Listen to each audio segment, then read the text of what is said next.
Today, we're going to talk about Arcadian. New end of the world, apocalyptical thriller, suspense, I don't know, horror, whatever you want to call it, starring Nicholas Cage. Start this off by saying, went into this with a lot of hope, came out of this, not a lot of good to say. We'll say it starts off slow. The first half hour is definitely slower paced. It's trying to get you, I guess, into the vibe of the world, things like that. I will say I like the way the camera work is by the director. Very shaky camera work at the right times.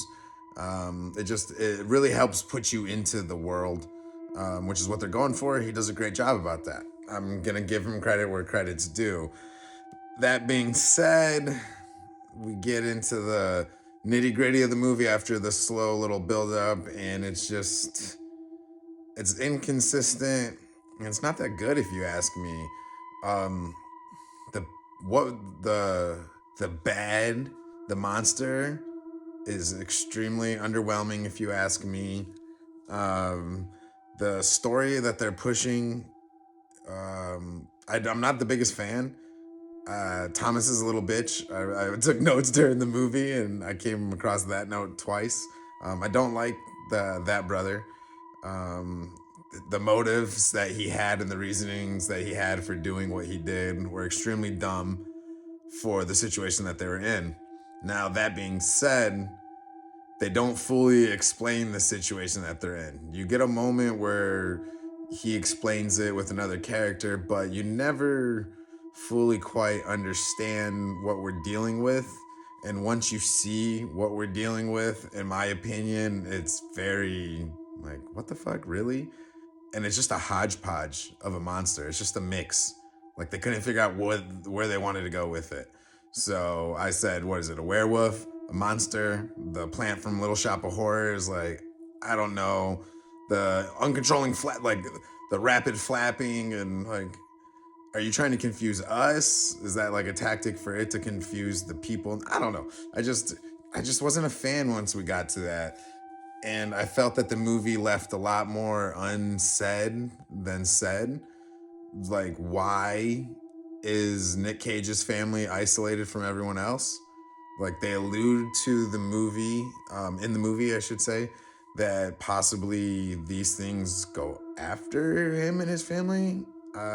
Not sure, spoiler, but when he's hurt and they try to go to the other farm and they won't let him in there, which is where Thomas is the little bitch. I don't get it. Is it because they don't want them there because those things go after him? I don't know. And then going back to the beginning, what is he running from in the middle of the daytime? Like, what are they shooting at if these creatures can't come out during the day?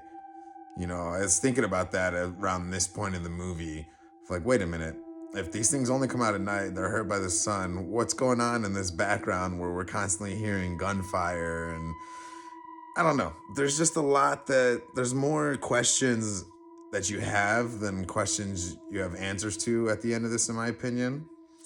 The fucking rolling ball of werewolves. What the fuck was that? Like, I feel like this movie wanted to be serious and then has shit like that where you're just like, did somebody give up? Did they just run out of ideas? Like, they're all on fire. They're all gonna go into a ball and like roll down the street. Like, it's so cartoonish in something that was so serious. And prior to that, what the fuck were they gonna do with Nick Cage in that house? Were they just gonna let this man die? Like, I don't get it. Like, was he supposed to fit in that fridge with them? I just don't know. Did they know Dad was gonna come back like a bat out of hell in his last ditch effort to do what he did? I don't know. Again, more questions than answers. And then the very end, let the fucking dog in the car, man. This poor goddamn dog just running outside of this goddamn car the whole time. Let the poor dog in. It's the end of the world. You guys just left the last place with the last known people that you know of while all this shit happened, and this poor dog's still just chugging along on the side of the car. Damn it, there's room in the car now. Let this poor pup sit.